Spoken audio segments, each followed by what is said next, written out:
Hey guys, and welcome to my PlayStation 2 collection. Yeah, I have filmed, I think, every single one of my game collections, but it was a long time ago, back when I filmed like the Xbox 360 collection, and I just never got around to uploading them, and then I realised how ridiculous they were, so I kind of thought, let's not upload these. So I am going to re-record all of them eventually. Bread in my mouth. I like bread and butter. It's awesome. You can't beat bread and butter, man. Bread and butter. For the win! For the win, for the win! To the face, to the face, to the face. Anywho, right, PS2 games. I'm going to try and make this one part, because the last time I did my PS2 collection, I waffled on ridiculously, like I'm doing now, only like even more ridiculously, and it was 7 parts. I was like, who the wants to watch that? So yeah, first game, best game ever, man. Oh yeah, Disney Sing It with the motherfrickin' Jonas Brothers. Oh yeah, yeah, but this is totally mine. No, it's my sister's game, but I've played it like twice, you know, and she has played it twice because it's my PS2. So, you know, Disney Sing It, High School Musical 3 Senior, yeah. Oh yeah. Yeah, I've played that once. It's basically like, in fact, a lot of the songs from it are actually in Disney Sing It, just as more of them. iToy Groove, grooving on the dance floor. It's actually pretty good. The soundtrack is not really the sort of stuff I'd, you know, sit alone and listen to in my bedroom, just, you know, pumping the tunes. It's not my sort of thing, but it's a fairly decent, like, rhythm game, rhythm action game. iToy Play. Surely anybody who has PS2 will have either heard of or played this game. It's the one that started off the iToy series, introduced me to the camera. The reason I got a PS2 was we played it at my friend's, and my mum loved it, I loved it, and my mum was like, hell, let's get a PS2. And my dad was like, and then he went out and bought one, like, hell yeah. My mum was like, God, I didn't mean today, shush. So yeah, but it's got some fun little mini games on it. It's a boxing one, and a wishy-washy, when I'm cleaning windows. It's the best song ever done. There's a football game where you header it and hit it with your hands and your elbows and your ears, and you know, it's pretty fun. Yeah, it's a kung fu game, a couple of music, rhythm action games, a ghost game, a cloud game, quite a cool, like, kinda mirror game that makes you think. I like it. Right, we have iToy Play 3. Yeah, that's about right. I've probably only played it about 3 times. There's over 50 great games for 1 to 4 players, but the fact that the thing is, they're not that great. Like, there's more of them, but I mean, some of them are pretty awesome, but some there's just absolutely no point. And you know, I preferred iToy Play 1, where there were only like 12 crazy games, but you know, there was less selection but more quality over quantity. Yeah, let's go with that old saying.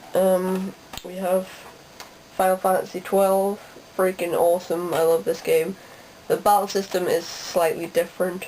I haven't played 10 or X2, 10 to 3, no, 10 to 12. Wow, that's awesome. No, I haven't played 10, but the battle system in this is different to, you know, it's like the likes of Final Fantasy 7 and 8. The cutscenes are amazing, the graphics are awesome, the soundtrack as ever is brilliant, the artwork, just everything is really, the storyline's great. It's just really Final Fantasy, if you know what I mean. Garfield, I have completed this game It's a pretty cool little puzzle game. It's timed, which I don't like. I don't like games that are timed, but basically John went out and asked for Garfield to look after Odie in the house, and then Garfield fell asleep and Odie trashed the house, but you know, when John comes back, then he's going to blame Garfield, and he says if Garfield does one more thing, he's going to go, war, there's going to be war, there's going to be hell to pay, but if he's good, you know, he'll get lasagna. So you have to clean up the house, you have to rearrange everything, suck them up in a, like suck up all these items Luigi's Mansion style and put them back where they belong. But you know, there's some go in certain rooms which you haven't unlocked yet, so you have to move the ones you can, and you know, to unlock the new rooms and get keys to open these new rooms, and so you can put them in the items that you've already found in there, and then there'll be items in there to complete the rooms that you've already opened, and it's actually really fun. It says highly addictive gameplay for the entire family. I'm the only one who's played it because I'm a loner like that, but it is pretty cool. There isn't, I don't think there's multiplayer support. No, it's just one player. So, you know, I guess it's fun for the entire family if they're sitting watching, laughing as you fail at the puzzles and the mini games and things. Harry Potter Quidditch World Cup.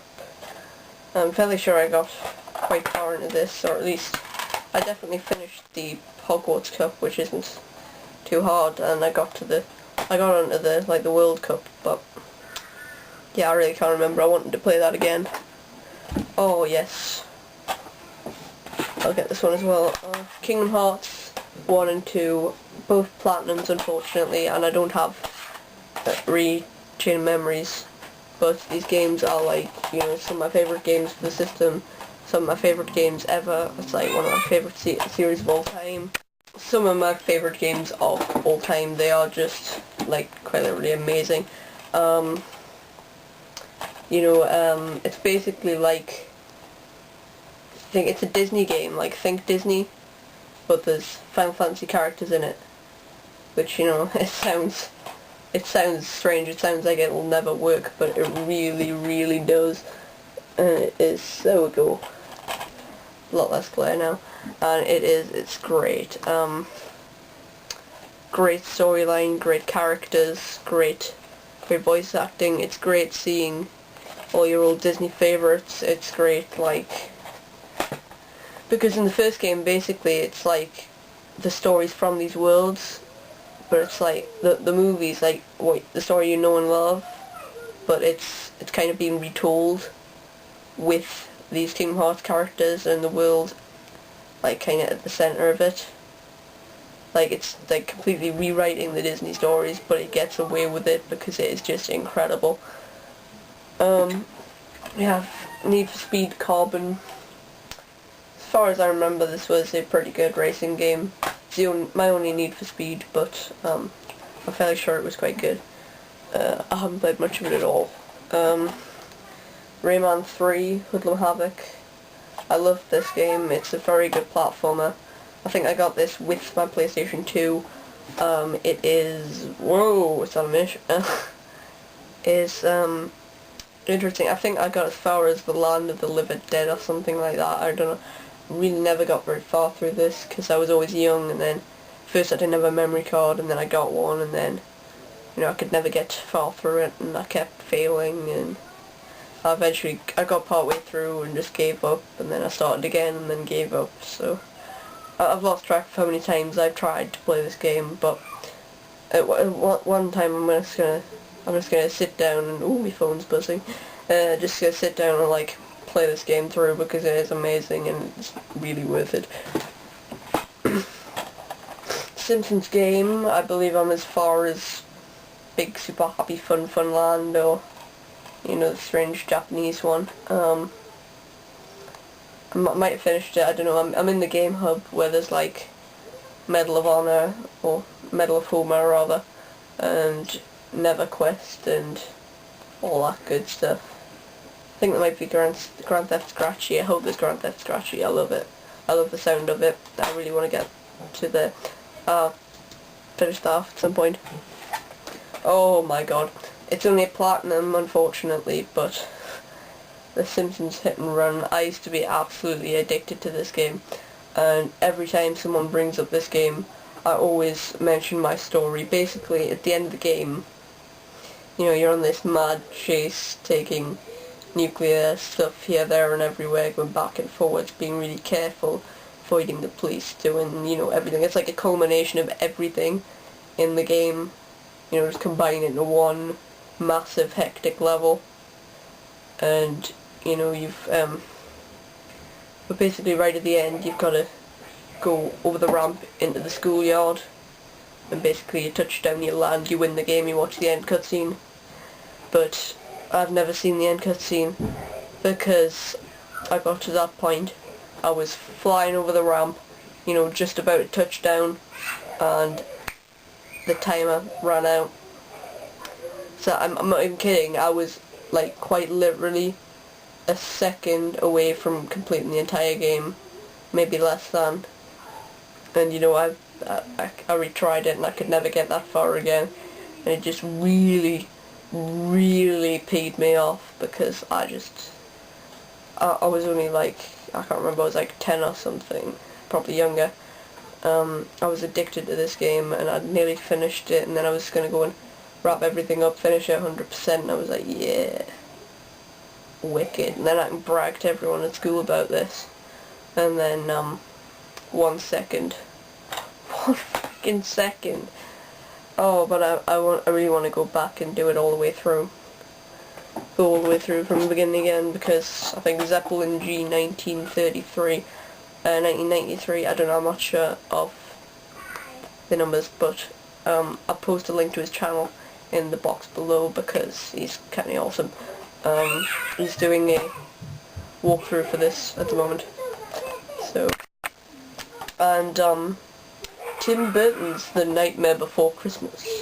Wookie's Revenge. Yes, that is how the menu says it.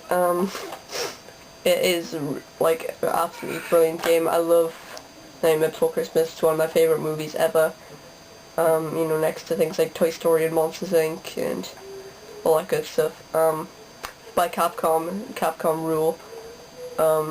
You know, you can play as Jack Skellington. He's got this weird thing which, like, you know, whips skeletons, and you know, it can go up in this like sort of platforming sections. Or you can be Santa Jack, who's got exploding presents, Pumpkin Jack that breathes fire. You know, it's really good. Like, it's kind of like a hack and slash, but you know, you're not hacking and slashing. There's no swords, no blood. It's like this scream thing he's got on his hand.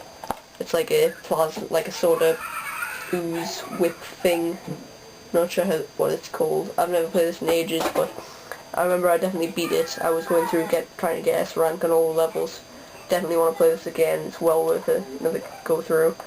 There are rhythm action sections where you like press the buttons in time with the songs from the movie, only they're like not the songs from the movie. They've got different lyrics to fit in with the game, which is then, you know, it sounds kind of like you can't change the songs from the movie, but it actually really works. Some great bosses, some great, like, you know, you can chain your attacks to get combos and unlock things, and there's like loads of references to the movie and unlockables, and it's just great fun exploring Halloween Town in a video game. So, I mean, yeah, you can do it in Kingdom Hearts, but it's not the same. It's not the same. It's like nowhere near as big and as true to the movie. Next we have Transformers the game. I did start this again not too long back.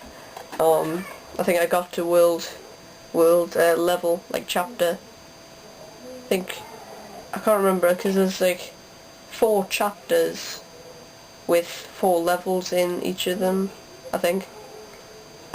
Or something like that, but I'm on chapter 3, like level 2 or 3. It's pretty good. There's a lot of collectibles which, you know, aren't too hard to find, but once you get down to the last few they can be kind of tough and frustrating, and you know, it's impossible to use a guide really, because there's like, you know, 100 in each chapter, but you know, once you've got like 80 of them, like, or 90 or whatever, because you can just find them lying around easy. It's not hard at all. You can just see them in plain sight. You can get off them just doing the missions, like driving around. You know, you don't know which ones you've got, and you know you're not going to go to the locations of all 100 following a guide just to, you know, find the few you're missing. So, but the game itself is pretty cool. I haven't touched the Decepticons side yet. I'm on doing the Autobots side. I think I'm like 30-40% complete. Not sure. But it's a decent game. I want it on the 360 though. I want the Simpsons game on the 360 as well. And Disney's saying it's for the crack. And finally, you know, I don't have a massive collection, but Walt Disney's The Jungle Book Groove Party. It's like a dance mat game. It's like DDR. Think DDR, but it's The Jungle Book. You know, you're dancing to the bare necessities and the I want to be like you, hoo hoo, and all that sort of shiz. Some great songs. You know, it's classic Disney. You've got to love the Disney movies, the Disney everything. And it's some of the voice acting is kind of cheesy, but all in all, it's a decent game. It's a lot easier than DDR's. Not like I've got one, but you know, I know it is a lot easier. It's stupidly simple by comparison, but some of the songs are quite upbeat, and you know, like the Vultures song and the Battle Against Shere Khan and everything. I think it writes some songs for the purpose of the game, but they're mostly from the movie. That is my PS2 collection. It's not massive. I'm gonna try and beef it up a bit, but yeah. Thanks for watching. Like, comment, and subscribe. Send me a friend request. Drop me a message. Just, you know, I want to hear from you guys. Tell me what games I should play, because I know I've played all of these games and I like them. What I should play first. What I should consider picking up. You know, because it won't be expensive. You know, that sort of stuff. I know I want Shadow of the Colossus, the Final Fantasies. There's a ton of stuff I know I want, but maybe there are some things that I haven't heard of, and so, you know, just drop me a comment saying what you think, and I'll catch you guys on the flip side.